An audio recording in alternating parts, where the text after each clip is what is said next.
Proyekto Helmo.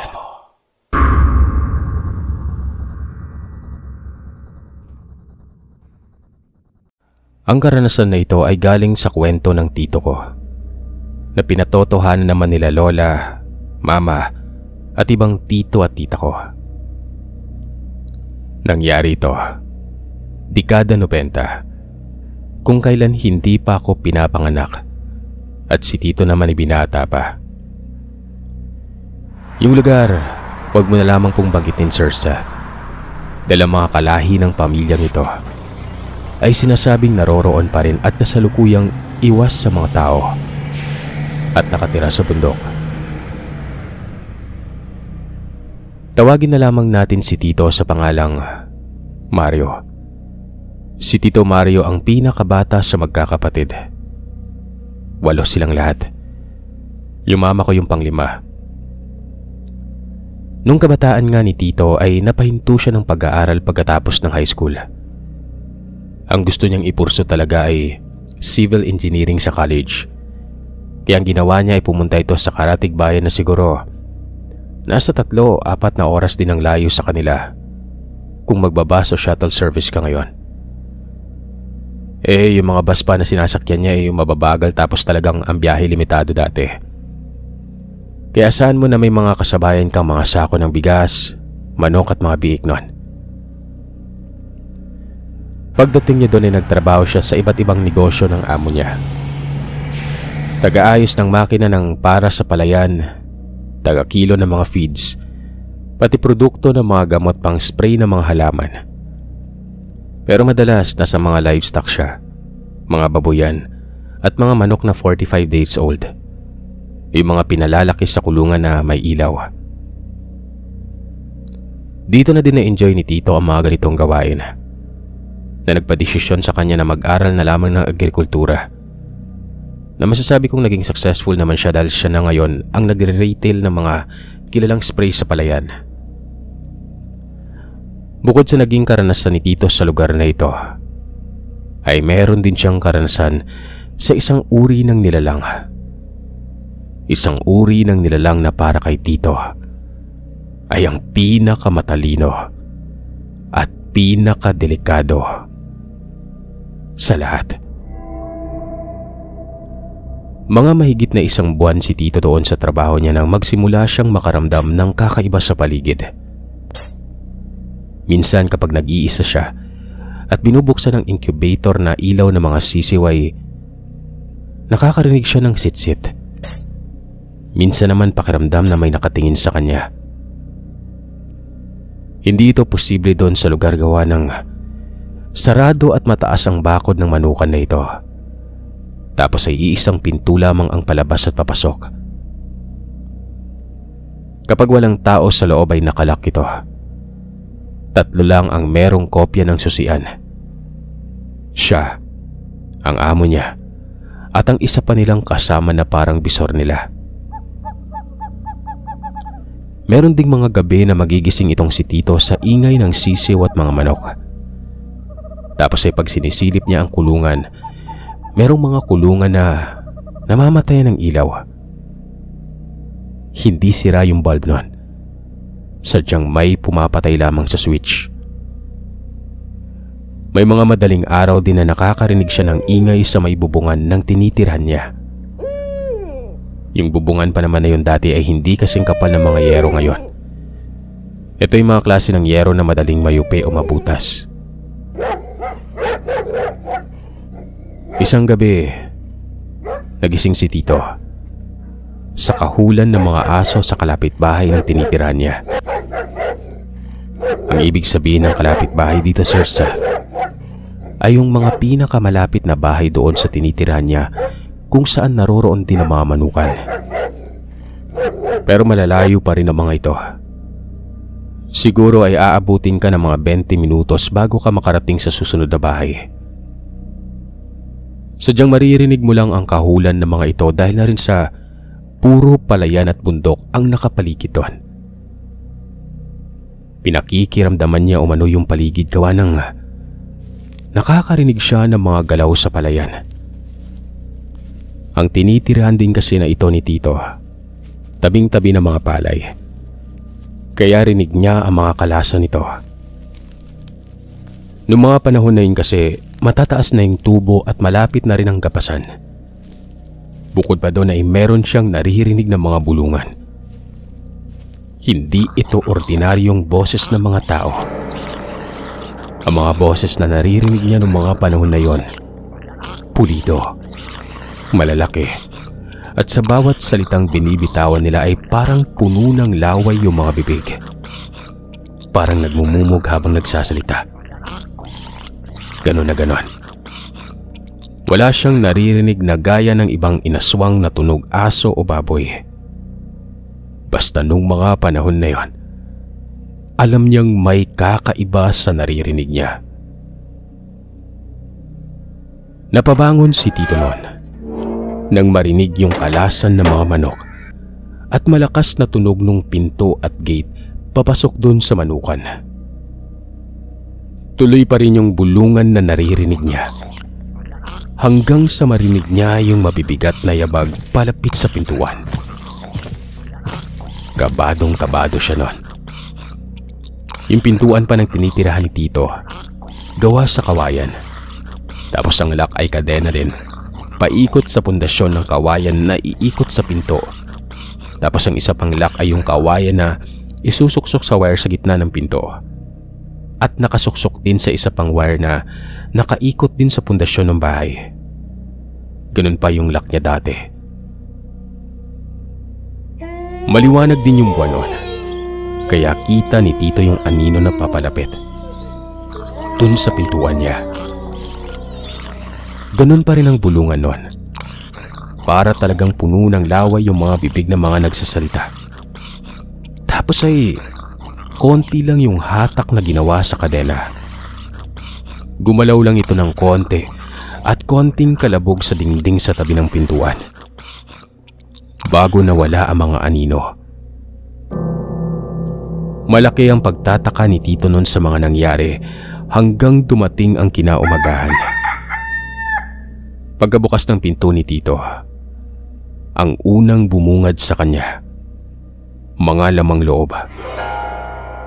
Siguro kung wala kang alam sa mga livestock na siguradong magpapanik ka, pero dahil aware naman ito si Tito sa mga ganito, ay alam niyang lamang loob yun ng baboy. Ang pinagpapasalamat niya noon ay manukan yung binabantayan niya. At nasa isang lugar pa yung mga baboy ng amo niya, pero ang nakapagtataka doon, walang babuyan sa mga kalapit bahay nila. Saan nanggaling ang mga lamang loob na ito? Take note, Sir Seth. Hindi ganon kagaan ang mga lamang loob ng baboy. Mabibigat din yung mga ito. Sariwa pa umano ang mga lamang ito. At yung ibang parte ng dugo ay naipahid doon sa may pintuan. Medyo kinabahan si Tito nung pagpunta niya sa manukan. Yung gate kasi o pinto ay sira na. As in putol yung kandado. Hindi ito yung tipong naputol ng cutter o lagaring bakal kasi baliko ito nun. Para itong hinatak, tapos ay pinihit hanggang sa maputol. Ng isang nilalang na may kakaibang lakas. Unless nagdala siya ng mga pliers noon para balikuin yung malaking kadena na ito, di ba?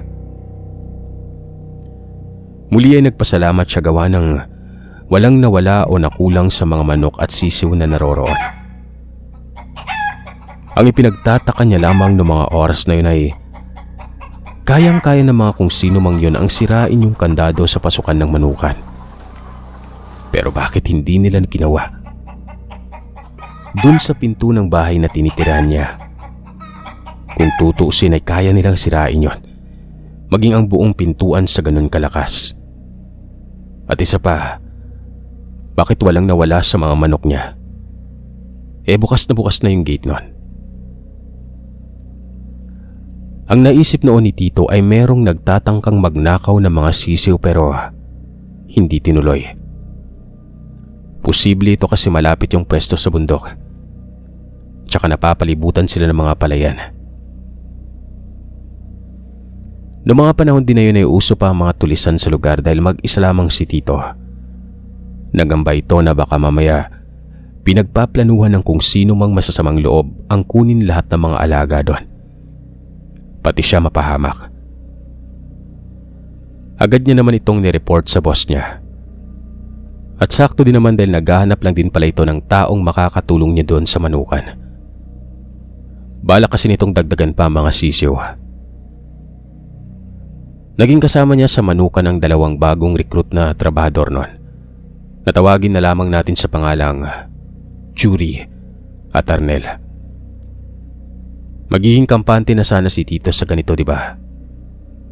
Pero hindi niya inakalang magiging simula pa lamang pala ito ng lahat ng kababalagan na mararanasan ni Tito. Pala kaibigan si Arnel. Maingay, matanong at mahilig din itong magluto. Kumbaga, siya yung chef nila lalo na sa tanghali. Taga-pamalengke din.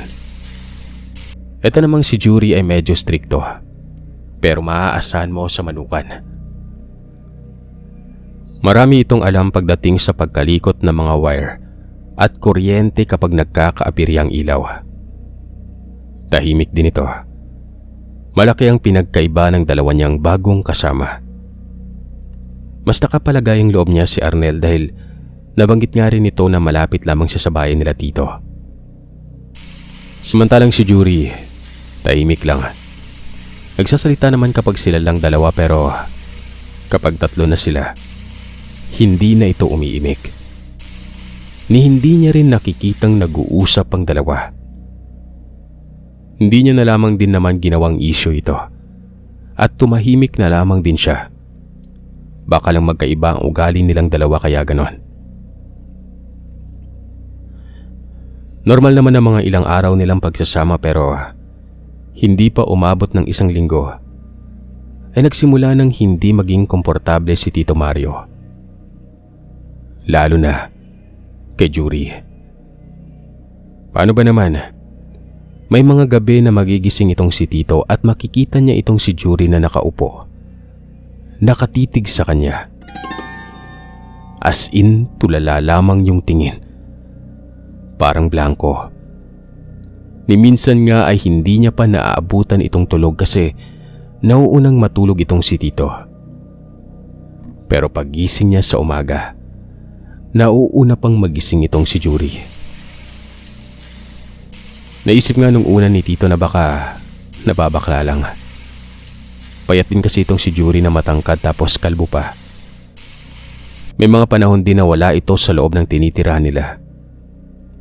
Ang kubo kasi na ito ay parisukat lang talaga at walang partition. Kaya kitang-kita mo yung paligid. Ang nakapagtataka, kahit na wala sa loob si Jury, nakalak pa rin ang pintuan.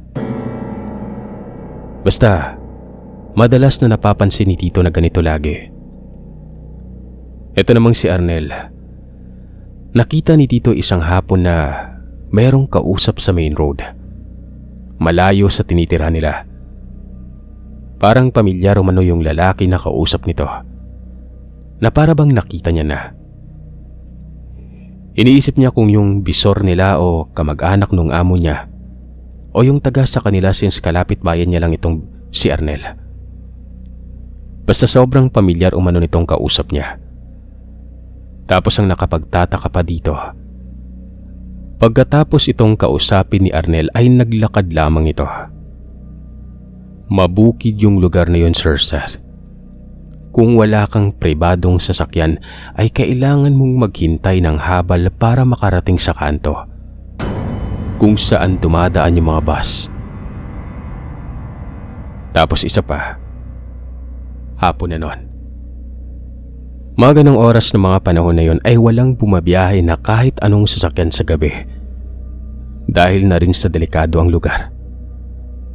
Sabi ko nga, puno ng tulisan. Tinanong ko si Arnel kung sino yon at ang sabi niya ay malayong kakilala umano. Tinanong ko ulit siya kung saan ang uwi nun gawa ng haponan. Meron naman umanong kakilala na malapit doon. Dito na nagsimulang maging weirdo ang lahat ayon kay Tito. Halos gabi-gabi umano ay nagigising si Tito na mapupulikat. Sobrang ngalay ang mga paa niya. Naanimoy pagod na pagod. Tsaka kahit panahon ng kapasan Sir Seth, ay sobrang lamig pa rin ng gabi. Yung simoy ng hangin, lalo na at presko yung kubo nila Tito, pero pawis na pawis si Tito. Kahit gaano kaaga siyang matulog, parang pagod pa rin ito pag umaga.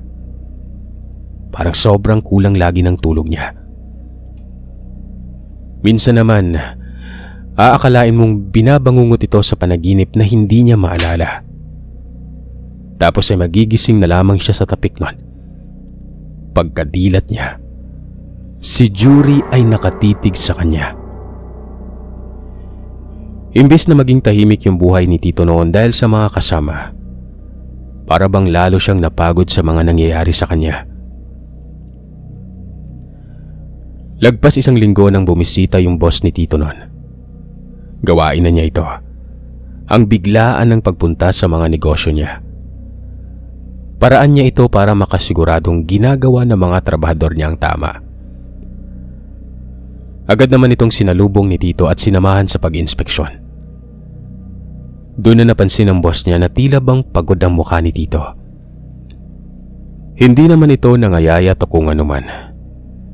Basta puyat umano ito at parang pagod kong tingnan.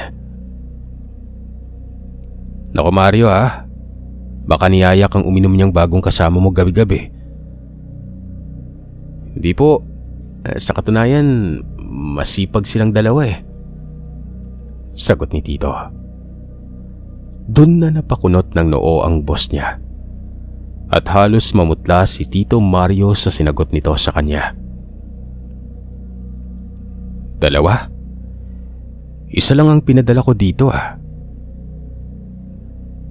Natulala umano si Tito Mario noon at hindi niya alam ang isasagot sa boss niya. Inakala naman itong boss niya na parang nagkamali lang si Tito sa sinabi. Matapos itong masiguradong wala namang naging aberya sa manuka na nagpaalam na ito. Hindi na nakapagsalita si Tito Mario noon. Gusto niyang magtanong para bang naputol yung dila niya at nablangko siya sa sinabi na yun ng boss niya. Buong araw umanong minamatyaga ni Tito ang dalawa niyang kasama. Kanya-kanya ito sa mga gawain. Akalain mo yon, sa tagal ng pagsasama nilang tatlo, merong isang impostor. Nung gabi ay tahimik si Tito na tinitingnan ng dalawa. Laking pagsisisi ni Tito kung bakit hindi niya naitanong sa boss niya kung sino ang pangalan ng pinadala. Para umano siyang naputulan ng dila nun. At yung boss naman niya ay parang ipinagsawalang bahala ang nabanggit niya. Yun ang isang bagay na pinagtataka niya nun. Ang mga katanungan ni Tito ay nasagot rin nun ng mismong gabing yon. Nagising umano siya ng madaling araw dahil sa pamilyar na tunog. Yung tunog na naririnig niya noong nakaraan. Nang nag-iisa pa siya. Bulong na parang puno ng laway yung bibig. Gumagaragal ito. Pero noong mga oras na yon, ang garalgal na bulong ay naririnig niya sa malapitan. Napakabaho pa ng paligid. Masangsang nakaamoy ng laman loob ng baboy na naiwan sa tapat ng kubo niya noong nakaraan. Pagdilat ni Tito ay halos mapaiktad ito ng higaan nang makita si Arnel. Nakatayo sa harap niya. Baluktot ang likuran. Namumula ang mga mata. Napakalaki ng mga ngipin nito na matatalim. Tumutulo ang laway habang nakatitig sa kanya. Umaakma umano itong susugod sa kanya pero hindi matuloy-tuloy. Nang mga oras na yun ay gulong-gulo pa si Tito sa nangyayari. Ang alam niya lang nun, hindi tao si Arnel. At siguradong may koneksyon ito doon sa mga dumaan sa tinitira niya nung nakaraan. Sigaw lang ng sigaw si Arnel noon. Dinig na rin ni Tito yung kahulan ng mga aso sa karating bahay. Akala ni Tito ay katapusan niya pero nakailang talon umano ang nilalang na ito sa harap niya na pilit siyang inaabot hanggang sa sinira na lamang nito bigla yung pinto at mabilis na nagtatatakbo sa labas. Hindi pa naisip ni Tito noon na aswang si Arnel. Gawa ng hindi ito nagbago ng anyo. Katulad ng aso, ibon o baboy. Basta kumuba lamang yon. Nagkapangil. Namula ang mga mata. Akala ni Tito ay makakahinga na siya ng maluwag pero nung lumingon siya sa bandang likuran ay naihina lamang siya sa pwesto nang makita si Yuri na nakalutang. Madilim ang mata nito na para bang walang kailaw-ilaw o hindi naliliwanagan. Namumutla at ang mga kuko niya kulay itim. Ngumanga itong si Yuri. Kahit ang bibig niya ay walang kalaman-laman. Walang ipin o ngalangala. Basta, yung parang malalim na balon yung itsura. Tapos ay bigla na lamang itong laglaho na akala mo ay namamalikmata lamang si Tito. Hindi umano na-absorb ni Tito ang mga nangyari nun. Ilang araw siyang hindi nakakatulog. Yung pintuan na inayos niya ay halos ayaw na niyang buksan pagkagat ng dilim. Naparanoid na ito at halos mabaliw. Hanggang sa ika-4 na araw ay bumisita ang bisor nila. Yung may hawak pa ng isang susi. Naabutan umano nito si Tito na inaapoy ng lagnat at dumudumi na lamang doon sa loob ng tinitirahan niya. Kinontak naman ng bisor niya yung boss nila dahil naikwento ng nilalagnat na si Tito yung lahat ng pinagdaanan niya at mapaniwalain din naman itong amo niya sa mga lamang lupa. Kaya dinala niya ito sa isang kurador. Ang kurador ay parang albularyo din pero iba ang mga ritual nito ayon kay Tito. Dahil nga sa may kaya yung boss niya, dito niya ito dinala. Ito yung klase ng albularyo na ang ginawa ay inakyat nila si Tito sa may bundok. Tapos ay gumawa sila ng isang malaking hukay kung saan ang dala-dala nitong mga kasangkapan. Tulad ng pinong mga dahon na parang abono. Mga tuyong ugat ng puno na iba-iba ang kulay. Basta parami pa itong inilagay doon. Ang hindi makalimutan ni Tito noon ay yung sariwang puso ng baboy at buhay na itim na sisiw. Ang mga ugat at pinong dahon na ito ay nilagay nila doon sa hukay. Sobrang lakas umano ng apoy nito nang sinindihan. Ang pagkakaalala pa ni Tito ay wala nang iba pang kahoy o kung ano paman ang nilagay doon. Basta nag-apoy lamang ito nang kiniskis ng korador na yon. Matagal umano itong naglalagablab at ang korador kasama ng misis niya at ng isang alalay ay nagsimulang umikot sa gilid ng apoy na yon. Hindi ko alam Sir Sat kung pamilyar ka sa ganitong ritual dito sa mga listeners nyo. Pero kung sakaling may nakakaalaman, sana ay makapag-comment sila. Salamat. Hindi pa niya alam kung ano ang ginawa sa sariwang puso ng baboy. Basta yung natatandaan niya lang ay hiniwa ang dibdib ng sisiw na itim. Pagkatapos ay tinapon ito doon sa apoy at paulit-ulit siyang kumakanta. Sumasayaw sa lingwaheng parang galing pa umano sa mga ninuno natin. Ang mga ito ay hindi tumitigil sa ritual na ginagawa hanggat may apoy pa doon sa gitna ng sinasayawan nila. Nung namatay lamang ang apoy at bumuga ng isang malaking usok, Saka tumigil sa pagsasayaw ang mga ito. At ito pa umano ang nakakamangha, Sir Seth. Yung itim na sisiw na hiniwa nila at tinapon sa apoy, andun sa upos sa gitna.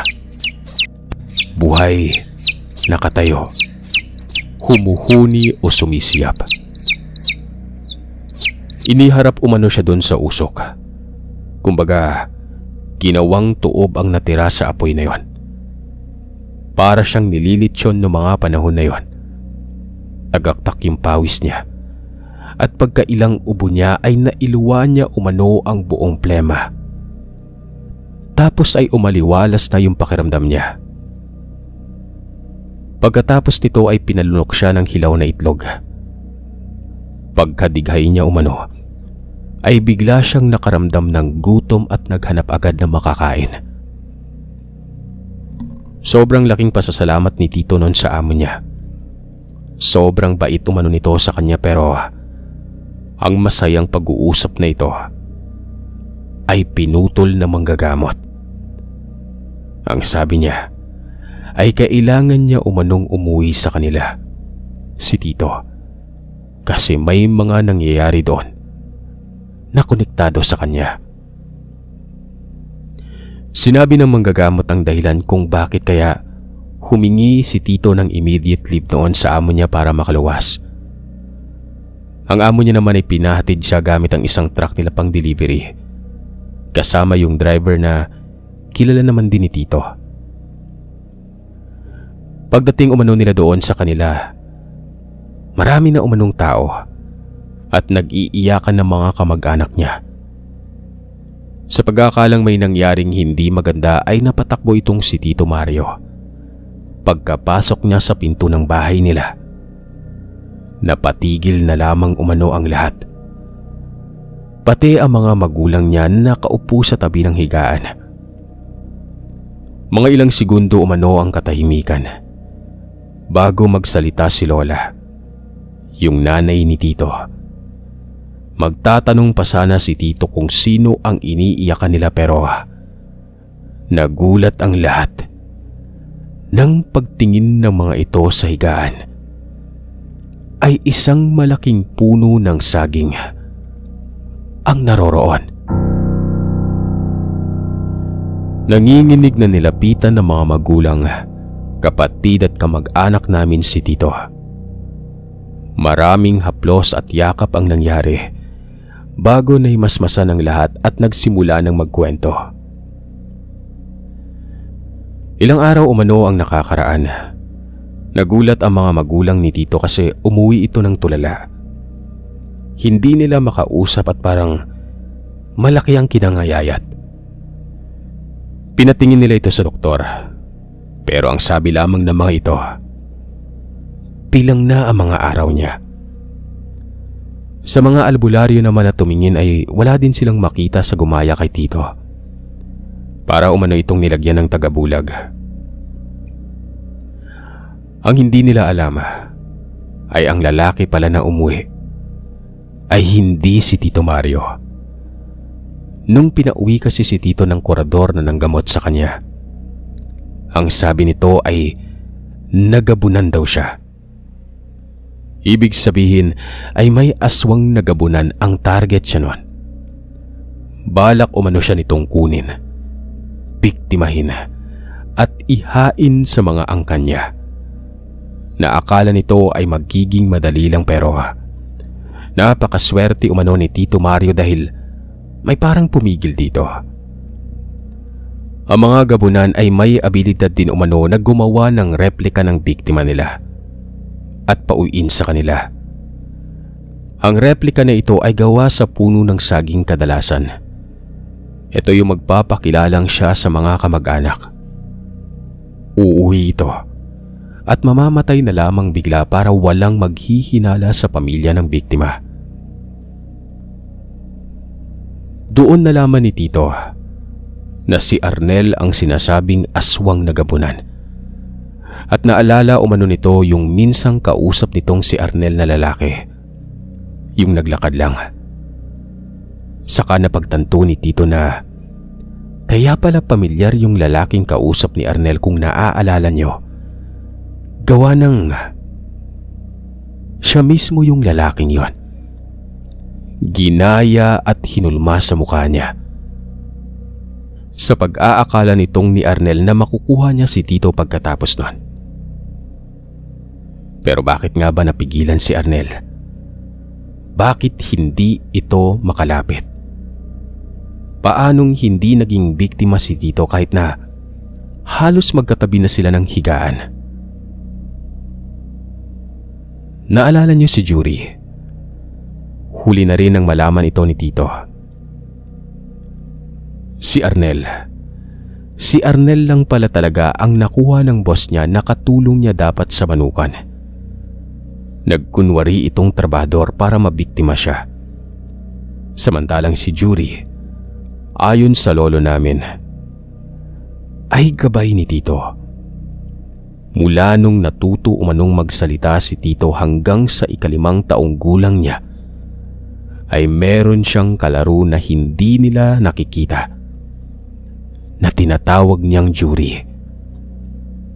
Kahit nakalimutan na ni Tito ang patungkol kay Jury, ay laking pasasalamat pa rin nila dito. Dahil dumating ito kung kailan siya kinakailangan. Yung sisiw pala na itim, yung ginamit sa ritual, na buhay. Binigay ito kay Tito para alagaan niya, pero namatay din daw ito kasi kinain ng alagang baboy nila lolo nung pumasok siya sa kulungan. Hanggang dito na lamang po, Sir Seth. Maraming salamat po sa inyong lahat.